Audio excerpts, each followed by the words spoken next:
Bismillahirrahmanirrahim. Assalamualaikum warahmatullahi wabarakatuh.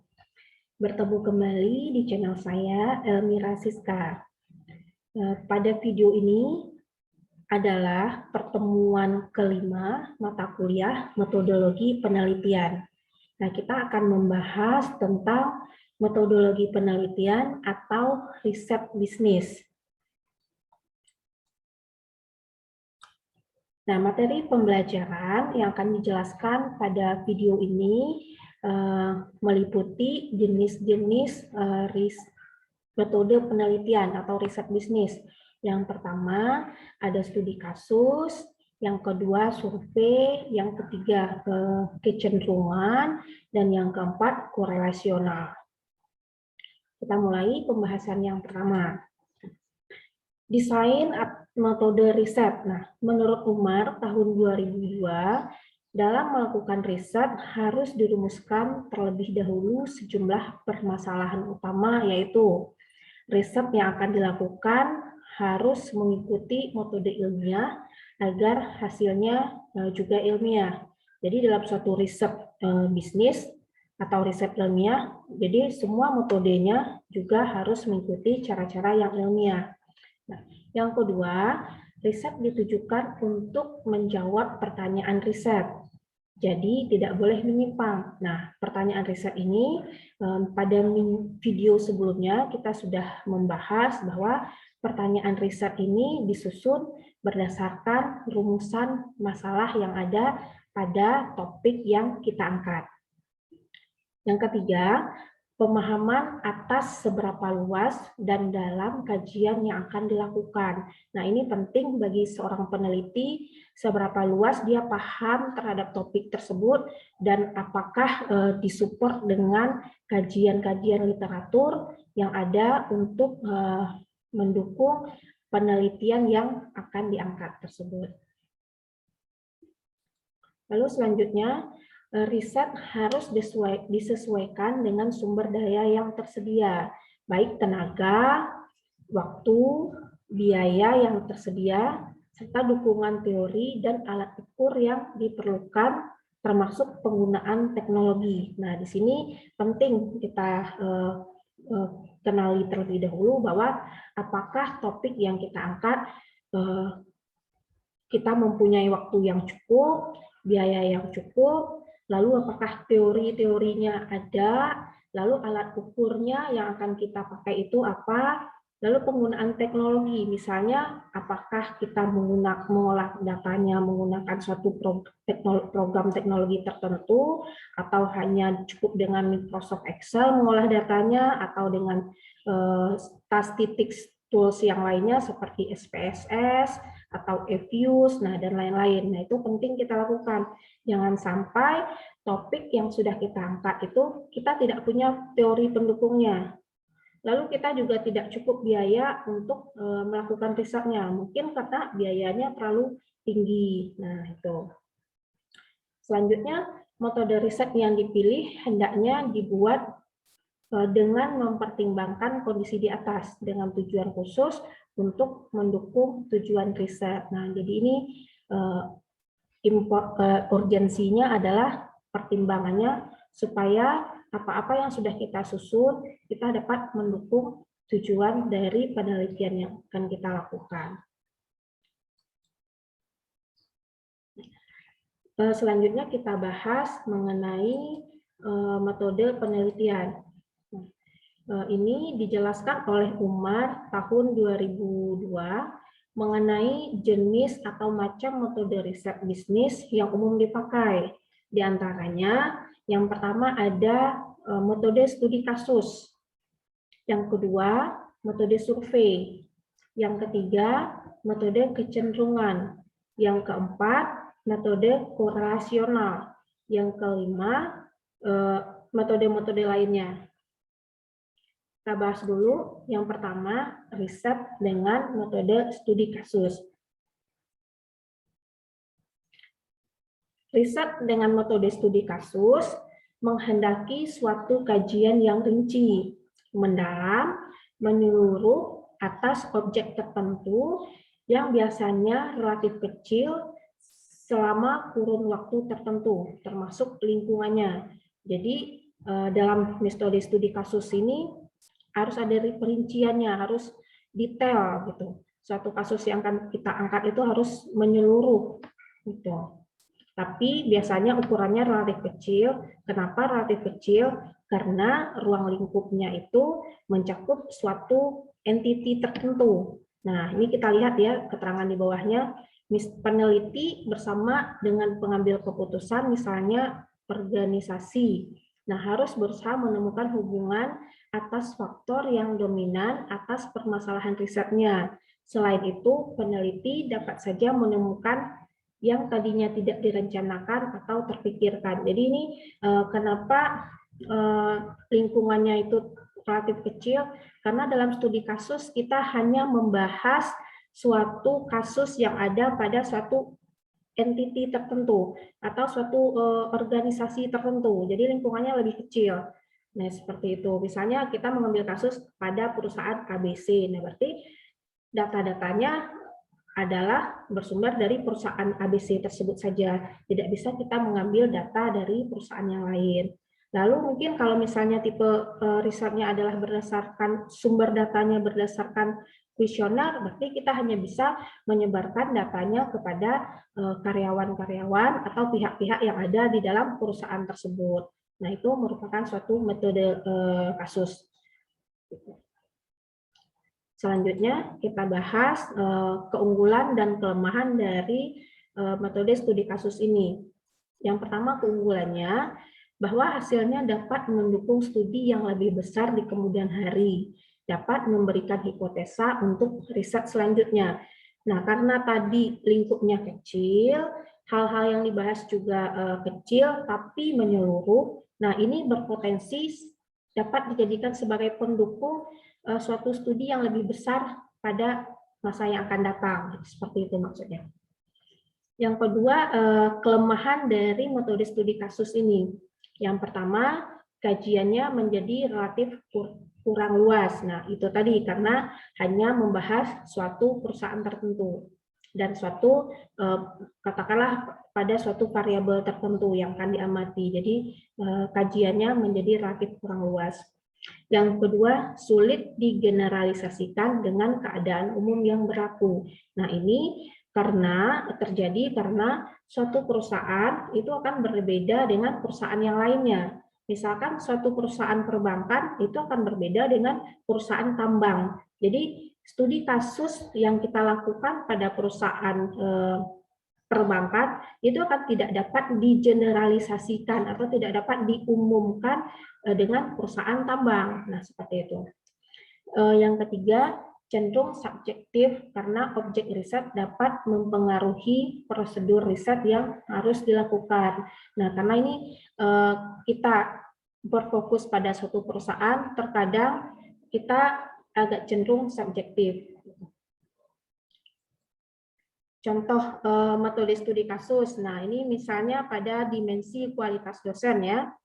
Bahan kajian dilakukan secara detail dan mendalam. Nah, kajiannya harus diingat di sini bahwa pada studi kasus kajiannya harus detail, mendalam dan menyeluruh. Tetapi cakupannya kecil karena hanya membahas satu dosen, gitu ya. Kita baca keterangannya. Contohnya untuk dimensi kualitas dosen ya.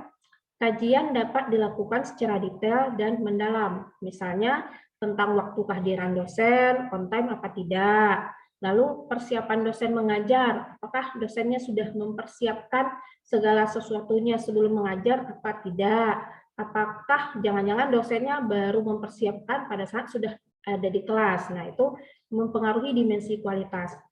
Lalu penggunaan buku wajib, nah, apakah dosennya juga menggunakan buku referensi yang direkomendasikan oleh program studinya.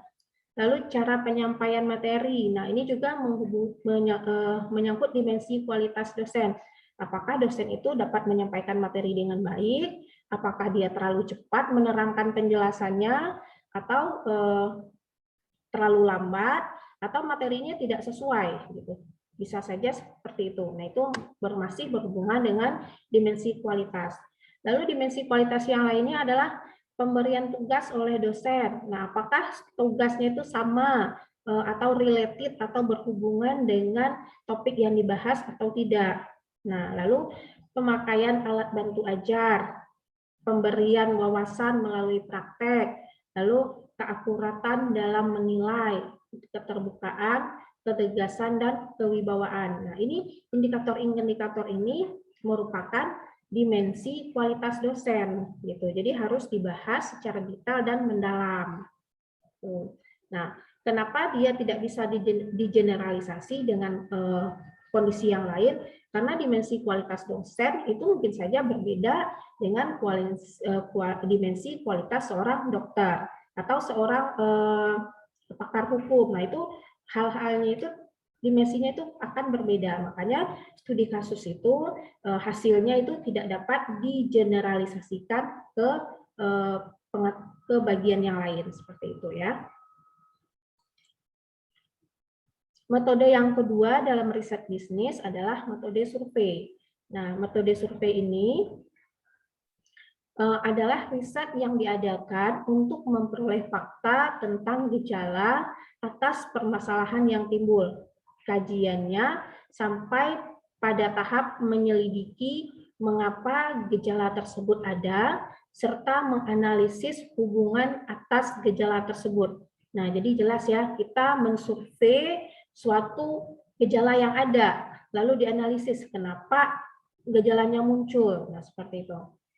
Fakta yang ada lebih digunakan untuk pemecahan masalah daripada digunakan untuk pengujian hipotesis. Jadi, untuk metode survei ini lebih banyak berbicara fakta.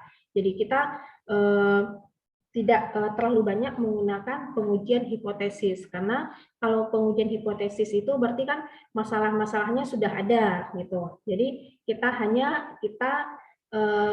hanya menguji kembali dugaan kita. Nah, kalau bedanya sama metode survei, kita adalah mengamati suatu gejala dan menganalisis kenapa gejala itu timbul.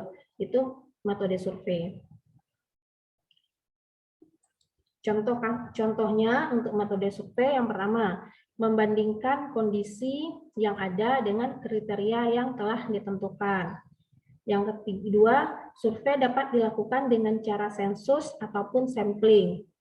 Yang ketiga, sebagai contoh pendekatan ini, misalnya untuk mengetahui kepuasan mahasiswa terhadap proses belajar mengajar, mengetahui kerja dosen dan staf administrasi di perguruan tinggi. Nah, ini kita bisa melakukannya dengan metode survei. Nah, metode survei ini, jadi kita nanti melakukan survei kepada misalnya kepada respondennya adalah mahasiswa. Nah, kita mengetahui tujuannya untuk mengetahui kinerja dosen dan staf administrasi. Jadi kita buatlah kita desain suatu kuesioner, lalu kita berikan kepada mahasiswa sebagai sampelnya, gitu. Jadi bagaimana respon mahasiswa? Nah, itulah yang menjadi pembahasan atau analisa dari penelitian pada metode survei.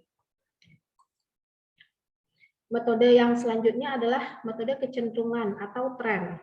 Nah, metode kecenderungan ini dilakukan dalam riset yang ditujukan untuk melihat suatu kondisi tertentu yang akan datang dengan melakukan proyeksi atau ramalan atau forecasting. Dalam melakukan proyeksi masa depan, biasanya ramalan jangka pendek dianggap lebih dapat diandalkan daripada ramalan jangka panjang. Nah, jadi ini untuk metode kecenderungan, kita mengamatin dulu nih. Kita mengamatin dulu dalam jangka pendek suatu gejala atau suatu fakta yang ada di lapangan itu seperti apa. Lalu kita bisa prediksikan untuk masa yang akan datang. Nah, contohnya saya contohkan di sini. Kalau untuk dalam bisnis, misalnya kita mau lihat kecenderungan nilai tukar rupiah terhadap dolar Amerika Serikat.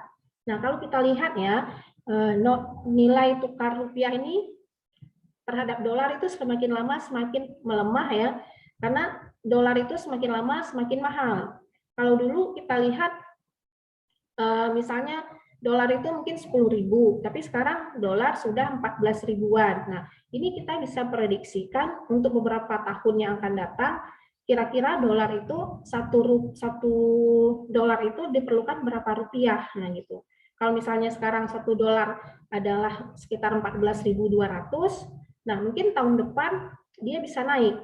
Mungkin bisa jadi sekitar 14.500 atau bisa juga 15.000. Nah, ini tergantung bagaimana kita meramalkannya. Nah, untuk meramalkan ini tentu saja ada suatu metode tertentu yang dapat kita gunakan untuk membantu meramalkan kejadian yang akan datang gitu, berdasarkan asumsi-asumsi yang kita buat di masa yang sekarang. Nah, itu mengenai metode kecenderungan atau tren. Nah, ini contohnya ya, contoh lain dari metode kecenderungan ini. Misalkan untuk mengetahui persoalan mengenai fenomena komunikasi yang sering menjadi bahan pembicaraan. Mulai dari tren sosial network seperti Facebook, Twitter, dan sebagainya, sampai ke arah tren komunikasi marketing yang saat ini telah menggeser peran-peran media lainnya dalam hal pemenuhan kebutuhan manusia. Nah, ini bisa juga bahan ini kita jadikan suatu contoh metode tren karena kita mengamati bahwa sekarang kalau dulu pelaku ekonomi atau pelaku produsen dan konsumen dalam berbelanja itu sering tatap muka. Tapi sekarang telah terjadi pergeseran perilaku dalam kita berbelanja, di mana sekarang ini saat sedang boomingnya yaitu berbelanja dengan sistem online. Nah, ini kita bisa memprediksikan bagaimana ke depannya. Nah, apakah semakin banyak persentase orang yang berbelanja atau semakin berkurang? Nah, dengan data-data yang ada kita bisa melihat meramalkan suatu tren bagaimana kecenderungannya ke masa yang akan datang gitu.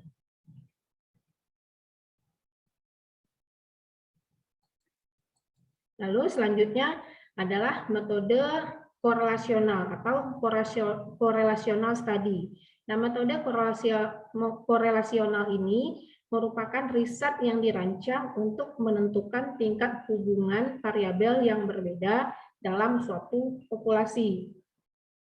Perbedaannya dibanding dengan metode yang lain adalah adanya usaha untuk menaksir hubungan dan bukan sekedar deskripsi. Jadi pada metode korelasional ini kita membandingkan hubungan antara suatu variabel dengan variabel yang lainnya atau suatu indikator dengan indikator yang lainnya dalam suatu populasi tertentu.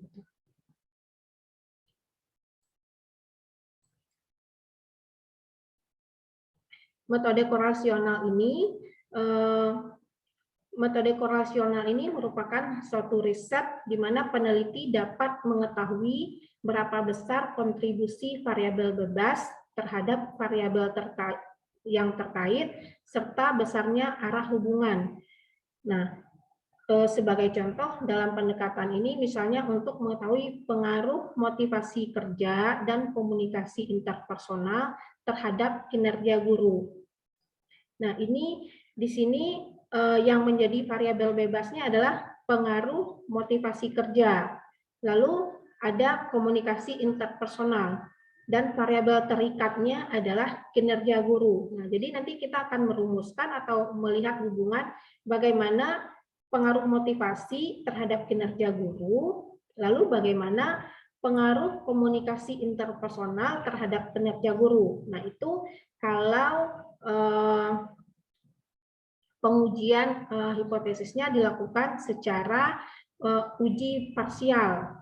Artinya masing-masing variabel kita kaji, kita lihat hubungannya dengan variabel kinerja guru. Nah, lalu kalau misalnya kedua variabel bebas ini kita lihat hubungannya secara simultan atau secara bersama-sama, maka kita akan dapat mengetahui bagaimana pengaruh motivasi dan komunikasi terhadap kinerja guru. Nah, ini di sini pengaruh motivasi kerja dan komunikasi kita analisis secara bersamaan, lalu kita hubungkan dengan kinerja guru. Apakah kedua faktor ini juga berpengaruh? Nah, itu maksudnya.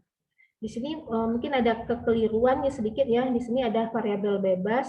Ini variabel yang lebih tepat adalah variabel terikat. gitu ya, variabel terikat. Saya koreksi, variabel terikat. Nanti tolong dibenarkan di dalam slide presentasinya bahwa jenis variabel itu ada dua. Variabel bebas itu disebut dengan variabel independen, dan variabel terikat itu disebut dengan independen. Gitu ya. Oke, sampai di sini materi penjelasan mengenai metode riset bisnis. Selanjutnya, rekan-rekan mahasiswa dapat mengerjakan latihan soal yang ada pada bagian slide terakhir dari presentasi tersebut. Silakan di-download filenya. Selamat belajar, selamat mengikuti. Semoga video ini bermanfaat. Jangan lupa dukungannya di like dan subscribe ya teman-teman.